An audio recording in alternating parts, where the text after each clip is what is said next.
लोगों को ऐसे पेड़ों मार मार के पेड़ों से लटका दिया जाता था। क्या बताऊं मैं आपको, क्या हालत हो गई थी कश्मीरी पंडितों की, और अपने ही घर से बेघर कर दिया हमें। मेरा नाम हिट लिस्ट में पहले नंबर पे आया भाई, मैं फोर्स में था, मारने के लिए हिट लिस्ट पे मेरा नाम पहले आया था। उस घड़ी को जब मैं कितना दर्द हुआ, मैं रोता था दिन रात कि हमारे भाइयों के साथ, बहनों के साथ क्या हुआ, रेप हुआ बहनों के साथ, हमारे भाइयों का कत्ल हुआ, जैसे मेरी फैमिली का भी असर हुआ। मेरा बड़ा भाई उसको किडनैप कर लिया गया, मेरे मामा का लड़का, सबको पता है यहाँ पर, जानते होंगे, लसकोल, वो डायरेक्टर था दूरदर्शन का, उसको मार दिया गया। वो कह रहे थे या तो हमारे साथ मिल जाओ, हाँ यहीं रहो और हमारे जैसे ही हम मतलब इस्लामी कबूल हो, मतलब या तो इस्लाम कबूल कर लो, नहीं तो मर जाओ, नहीं तो कश्मीर छोड़ के। हाँ आप बताइए, आपके घर में कोई रात को आए और कहे कि चलो सुबह खाली करो और निकलो यहाँ से, कौन अपना घर छोड़ के निकलेगा? कौन अपना घर छोड़ के निकलेगा? 3-3 मंजिला मकान थे वहाँ। नमस्कार, मैं हूं आज़ाद महेंद्र कुमार और आप देख रहे हैं संघर्ष सत्य के लिए। अच्छा, हमको एक बार वो तस्वीर दिखाइए, वो बोर्ड दिखाइए। इसी जगह पर आकर के जम्मू कश्मीर से जो पंडित हिंदू भाई थे वो यहाँ पर पहुँचे हुए थे। वहाँ के मदरसों से सिर्फ एक ही आवाज़ आ रही थी, नाराए तकदीर, अल्लाह अकबर, कश्मीर बनेगा पाकिस्तान। उस वक्त ये अपनी इज्जत और आबरू को बचाने के लिए वहाँ से जैसे तैसे अपना घर, मकान, फ्लैट, कोठी, धन दौलत सबको छोड़ करके इन लोगों को वहाँ से भागना पड़ गया। जबगढ़ के उसी कश्मीरी पंडितों की कॉलोनी में हूँ। ये कश्मीरी पंडित कॉलोनियों का ये बोर्ड लगा हुआ है। यहाँ से मिनिमम मैं आपको बता दूं 2 किलोमीटर के दायरे में यहाँ पर ये पूरा क्षेत्र जो आप देख रहे हैं सामने, उधर जो रोड देख रहे हैं वहाँ तक, और इधर का ये जो रोड है यहाँ तक, ये पूरा कश्मीरी क्षेत्र है।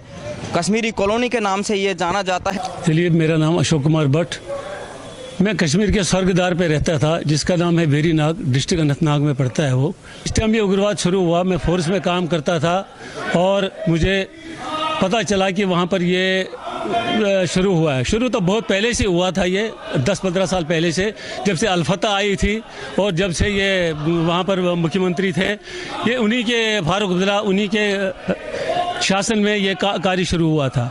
मैं फोर्स में था, मारने के लिए हिट लिस्ट पे मेरा नाम पहले आया था। उस घड़ी को जब मैं घर से दूर था और उस घड़ी को कैसे मैंने फील किया, मातृभूमि को हम कभी भूल नहीं सकते, छोड़ नहीं सकते, हम उसको भूल नहीं सकते। जैसे आप अपने शरीर में से प्राण निकल जाते हैं तो शरीर मिट्टी रह जाता है, उसी तरह से कश्मीर हमारा शरीर, प्राण है, और शरीर हमारा इधर है, लेकिन प्राण हमारे उधर ही, रूह हमारा उधर ही है, हमारा सब कुछ उधर ही है। इस वजह से हमें बहुत परेशानी हुई वहाँ से निकलने में। अभी भी हमारा सब कुछ उधर ही है। लोगों ने यही बोला, यही नारा दिया, हर मस्जिद में नारा लगा, कश्मीरियों को भगाओ। और इतना ही नहीं, उन्होंने बोला मर्दों को मारो और लेडीज़ को जिंदा रखो, हमारे लिए रखो उनको, वो हमारे पास रहेंगी। और जिसने उनको उनके साथ रहने से मना किया उसको रेप कर दिया। जिस अफसर ने उनका काम मानने से इनकार कर दिया उसको मर्डर कर दिया गया। जो हमारे लोग थे वहाँ पर, जो बड़े बड़े पदों पर रहे थे, उनको मार दिया उन्होंने। और एक ही मुद्दा था उनका, हिंदुओं को यहाँ से कत्ल करो, हिंदुओं को यहाँ से भगा दो, हिंदुओं को यहाँ से निकालो, और जितने लेडीज़ हैं इनकी, उनके साथ आप फिर जो भी मर्जी करो, जो भी जैसे भी रखना है। वो दर्द कभी भूल नहीं सकते। हमारे सीने में वो दर्द अभी उभर रहा है और वो दर्द नहीं निकलेगा हमारे दिलों से कभी नहीं। अभी 32 साल हो गए, 32 साल से ऐसे और वो बढ़ता जा रहा है। हम अग्निहोत्री जी के बहुत ज़्यादा उस पर शुक्रिया अदा करते हैं, अग्निहोत्री जी के द्वारा और अनुपम खेर जी के द्वारा जो ट्रेलर मूवी, मैं इसको नहीं बोलूंगा क्योंकि ये एक वो दर्द है जो हिंदुस्तान से छुपा है। ये असली दास्तान है, ये मूवी नहीं है, इसको मूवी नहीं बोल सकते हम। ये आपकी रियल स्टोरी है जो उन्होंने पर्दे पर लाई है। पर्दे पे ला के उन्हें हम पर बड़ा एहसान किया है कि हमारे रूह भी अभी सोने लगा था। मैं खुद भी बोल रहा हूँ, हम लोगों में भी इतनी कमजोरी आई थी कि हमारा रूह अभी सोने लगा था। हम नहीं जग रहे हैं, अभी भी नहीं जग रहे, हम लोग भी नहीं जग रहे हैं अभी, कि हमारे साथ जो हुआ है कभी दुनिया में किसी कम्युनिटी के साथ नहीं हुआ ये चीज़ें। इसलिए उस टाइम भी जब सारे मुसलमान इकट्ठे हो गए, जब निकाल दिया हमको, उस टाइम किसी ने भी साथ नहीं दिया हमारा। भाई इनको रखो, ये हमारे भाई, हमने उनको पढ़ाया लिखाया, हमारी सब तरह से उनको आगे बढ़ाया, पूरी ज़िंदगी उनकी बढ़ा दी, लेकिन उन्हें 2 मिनट नहीं लगाया। हमारे एक ही नारा था, इनको यहाँ से निकालो। इनके अंकल जी, एक बात, मेरा एक सवाल और है। वो रात जब काली थी कि मदरसों से अनाउंसमेंट हुआ था मस्जिदों से अलाउंसमेंट हुआ था। उस वक्त आपको जब एक ही रात के अंदर छोड़कर कश्मीर भागना पड़ा, घर, धन, दौलत, सब कुछ, परिवार, किस हिसाब से, मतलब वो जो परिस्थिति आपके सामने एकदम से आई थी, क्या परिवार आपके साथ में ही था या परिवार भी आपका बिछड़ चुका था? परिवार पहले से ही बिछड़ चुका था हमारा। परिवार को लोगों ने पहले से पलायन शुरू कर दिया था, इस डर से कि जो हमारी लड़कियां हैं, हमारी माताएं हैं, हमारी बहनें हैं, इन्होंने पहले ही नारा दिया था। मैंने जैसे पहले बताया था, इन्होंने पहले बताया था भाई इनका रेप करना है, इनको जिंदा छोड़ो ताकि हम इनके साथ रेप करें, ताकि इनके हमारी जो उनकी बढ़ास है वो उन पे निकाले, मर्दों को कत्ल करो और इनका जो है इनका रेप करेंगे हम। ये पहले से उनकी प्लानिंग थी। जितने टेररिस्ट आए थे, जो अफगानिस्तान से आए थे, पाकिस्तान से आए थे, चाहे ईरान से आए थे, कहीं से भी ज़्यादातर तो पाकिस्तानी थे ही थे और उनके साथ ज़्यादातर अफगानी थे। कपिल शर्मा जी को इतनी शर्म नहीं आई, वो अपने दिन भूल गया कि जब वो क्या था, एक सिपाही का बेटा था और साधारण आदमी था। वो भी अच्छी बात है, ये नहीं हम बोलेंगे कि अच्छी बात है, उसने प्रमोशन कर ली, हो गई उसकी, वो कॉमेडियन बन गया, इंडिया का सबसे वर्ल्ड में मशहूर हो गया। लेकिन उसको इतनी शर्म नहीं है, जो मेरे बरादरी के लोग हैं, मेरे भाई लोग हैं, जिनके साथ जुल्म हुआ, जिनको अपने घरों से निकाल दिया गया, उनके इस रियल जो स्टोरी है, उस रियल स्टोरी को मैं पर्दे पे लाके जो लाई है मंत्री साहब ने, उसको मैं सामने पेश करूं, उसकी मैं प्रमोशन करूं अपने शो में। लेकिन उन्होंने इस पिक्चर को शो करने से प्रमोशन करने से मना कर दिया, जो बहुत ही शर्मनाक है, जो बहुत शर्मनाक है। मैं उसकी निंदा करता हूं कपिल शर्मा, और मैं सभी बरादरी से अपनी तरफ से एक निवेदन करता हूं कि उन सभी को चाहिए, जैसे कपिल शर्मा का शो लगता है उसी टाइम टीवी को बंद कर दे, बिल्कुल नहीं देखना। जो उसने अन्याय किया हम लोगों के साथ, ऐसा अन्याय किसी ने आज तक नहीं किया, किसी ने आज तक नहीं किया ऐसा अन्याय जो कपिल शर्मा ने हमारे साथ किया है। अभी मेरा मुंह सूख रहा है, उसका गुस्सा इतना, मेरा गुस्सा इतना है उसके ऊपर कि उसको कभी भी हम कभी भी नहीं देखेंगे उसका। मैं पूरी बरादरी से एक बार फिर अपील करता हूं कि इस शो को हमेशा के लिए वो बंद कर दें, कभी ना देखे कपिल शर्मा का शो। यही वो परिवार है जो जम्मू कश्मीर से भाग कर आए हुए थे। इनसे बातचीत करेंगे और जानने की कोशिश करेंगे। मैं कैमरामैन को बोलना चाहूँगा कि आप आगे आ जाइए। आंटी जी, सबसे पहले आपको राम राम। नमस्ते आंटी जी, क्या कुछ कहना चाहोगे जिस हिसाब से जम्मू कश्मीर से आप लोगों को भगाया गया था, जो नरसिंगार वहाँ पर हिंदुओं का जो हुआ गया था, अभी कश्मीर से आए हुए कश्मीरी पंडित हैं, क्या कुछ कहना चाहोगे? मैं यही कहना चाहूंगी कि बहुत जल्दी याद आया गवर्नमेंट को भी कि भाई कश्मीरी पंडितों के साथ ये हुआ 32 साल बाद। अभी तक याद नहीं आया, अगर ये मूवी नहीं बनती तो अभी तक याद नहीं आया था कि क्या हुआ हमारे साथ। इतनी बुरी हालत हुई, वहां से निकाला गया तो किसी ने आवाज उठाई हमारे लिए? बताओ। लोग जम्मू में टेंटों में रह रहे थे, तब भी किसी को आवाज आई, किसी को दिखाई दिया वहां पे क्या हो रहा था? कितने लोग मर गए, जो 32 साल की जनरेशन जो अब नहीं उठी है, अब कहाँ आपस में तालमेल रहेगा इनका और उनका? ठीक है, वहां के लोगों को भड़काया हमारे खिलाफ, तो आप ये खुद भी देख लीजिए। उस वक्त भी 370-35 से हटाने की मांग की जा रही थी, लेकिन नहीं हट पाई, अभी हट चुकी है। मेजॉरिटी नहीं थी ना, तो तब कैसे हटता? हमारी प्रॉपर्टी आप इनसे पूछे, कितने बड़े बड़े हमारे सेबों के बाग थे, हमारे क्या बोलते हैं, हमारी प्रॉपर्टी कितनी थी वहां पर, और यहाँ पर हम लोग टेंटों में रह रहे थे, तो हमारी हालत आपकी सब प्रॉपर्टी आपको छोड़ के वहाँ से भागना पड़ा था?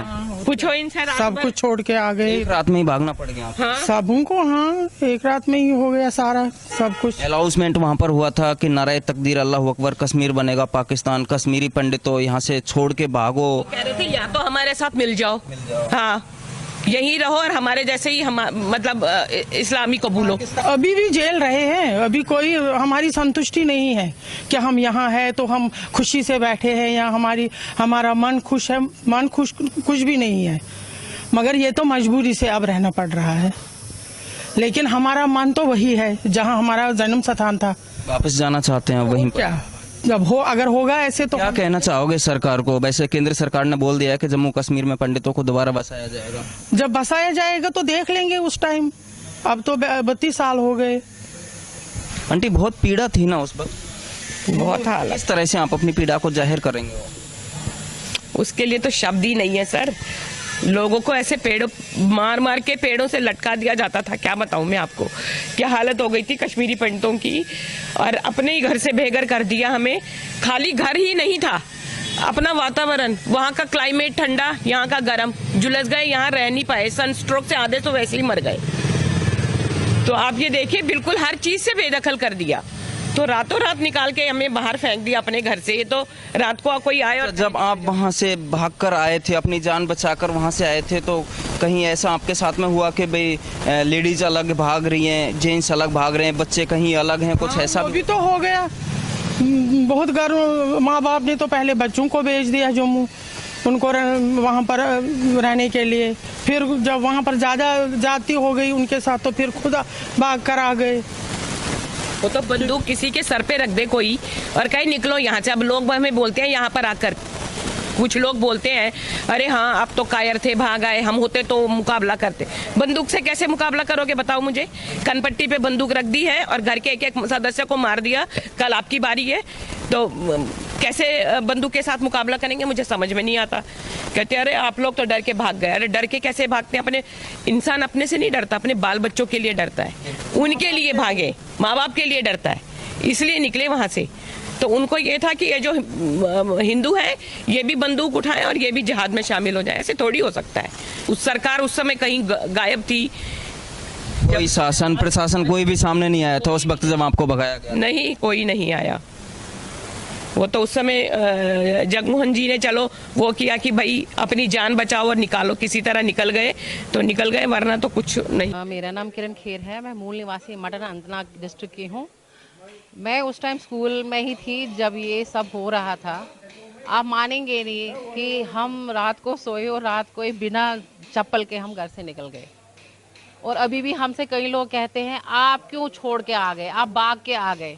लेकिन मैं उन लोगों को एक बात कहना चाहती हूँ कि अपना बड़ा पूरा परिवार, अपना बड़ा पूरा घर कौन छोड़ के आता है? मैं आपसे ही कहती हूँ, आप अपने घर में आराम से रह रहे हैं, आपको हर एक सुख सुविधा है। क्या आप अपना घर सब कुछ भी नहीं, इवन की चप्पल तक पहन के नहीं निकल जाओगे घर से? और उन लोगों से जो हमें कई बार बोलते हैं आप तो मजे कर रहे हो, आपको सरकार सब कुछ दे रही है, आपको क्या है? लेकिन मैं उन लोगों से भी ये कहना चाहती हूँ, ये 32 साल जब मैं अपने घर से निकली हूँ, हमारे माँ बाप ने कैसे स्ट्रगल किए, हमें कैसे पाला, ये हम जानते हैं। पूरा देश मूक दर्शक बन के रहा। कोई पार्टी चाहे अपोजिशन हो, उस टाइम नेता कौन था, क्या था? अपोजिशन भी नहीं उस टाइम सामने आई कि भाई ये क्या हो रहा है। अब बाकी जो ला था या ऑर्डर था, कुछ भी नहीं था उस टाइम। पूरा देश, किसी को नहीं पड़ी थी कि भाई क्या हो रहा है। क्या अगर पूरा देश खड़ा हो जाता तो हम वहां से भाग के आते? अब सारे अपने अपने घरों में बैठ के बातें करते हैं, भाई ये करना चाहिए, वो करना चाहिए। अब तक क्या किया किसी ने, और अब क्या कर रहा है कोई? वहां मर रहे हैं लोग। क्या उस टाइम हमारे पास आर्मी नहीं थी? उस टाइम हमारे पास सिक्योरिटी नहीं थी? इस टाइम तो दूसरों के घरों में जा के घुस के मारते हैं। क्या उस टाइम नहीं मार सकते थे? उस टाइम सारे खड़े हो जाते एक जगह, भाई इनको बचाओ, नहीं निकलने दो इनको घरों से। नहीं कर सकते थे उस टाइम। और अब भी हम अपने बलबूते पे सारे यहाँ खड़े हैं। ये मेरे हस्बैंड हैं, पढ़ लिख के अपना घर छोड़ के यहाँ पे नौकरी कर रहे हैं। किसी का इसमें साथ नहीं है। पढ़ाई की है, खुद नौकरी कर रहे हैं, हमें पाल रहे हैं, हमें किसी का साथ नहीं है। क्या ये कश्मीरी कॉलोनी जो बसी है, ये हमने अपने खून के पैसों से एक एक जमीन का एक लिया है। ये मंदिर आप देख रहे हो ना, ये भी कश्मीरियों ने हमने पैसे जमा करके खुद बनाया है। कोई नहीं आता है जब आपको दर्द होता है ना, कोई नहीं सामने आता है। हम यहाँ पे इतने कम से कम 250-300 घर हैं। मुझे नहीं लगता कि किसी पॉलिटिकल पार्टी को पता होगा कि यहाँ कश्मीरी रहते हैं। मैंने तो आज तक किसी को नहीं देखा आते हुए, चाहे कोई भी हो। इलेक्शन के टाइम तो सारे खड़े हो जाते हैं, भाई हम हिंदू हैं, आपका साथ देंगे। ऐसा कुछ नहीं होता। इंसान को दर्द खुद झेलना है, खुद लड़ना है और खुद उठना है, बाकी कोई कुछ नहीं करता है। बाकी कश्मीर फाइल्स बनी है, हम कहते हैं सबको देखना चाहिए, हमारे बच्चों को भी देखना चाहिए। हम तो दिखाएंगे उन्हें कि भाई हम क्यों आए थे, उन्हें भी पता चलना चाहिए। यहाँ क्या लगता है आप, कहीं ऐसा विचार आता है आपके मन में कि हम दोबारा से जम्मू कश्मीर जाएं और दोबारा से अपने विचार? हमारा घर है, क्यों नहीं विचार आएगा? हमारा घर, मेरा खासकर जब मैं तब अनमैरिड थी, मैं 4 साल भी नहीं हुए थे, मेरे मायके का सारा घर जला दिया था। अब हम वहाँ जाते हैं, वहाँ पता भी नहीं चलता कि कहाँ था हमारा घर।